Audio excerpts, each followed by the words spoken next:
ఈ పంటి సమస్య వచ్చినప్పుడు డయాబెటిస్ ఉన్న వాళ్ళు ఉంటారు. అలాంటి వాళ్ళకి ట్రీట్మెంట్ అనేది ఎలా ఉంటుంది?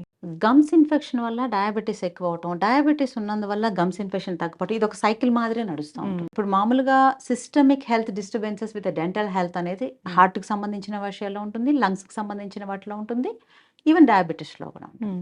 కార్డియాక్ వచ్చేసరికి బ్లడ్ స్ట్రీమ్‌తో పాటు ఈ గమ్స్‌లో ఉన్న బ్యాక్టీరియా మన రక్తనాళాల్లోకి వెళ్ళి అవి ఉబ్బడం, దానివల్ల హార్ట్ డిసీజెస్ వచ్చే ప్రాబ్లమ్ ఉంటుంది. ఓహ్!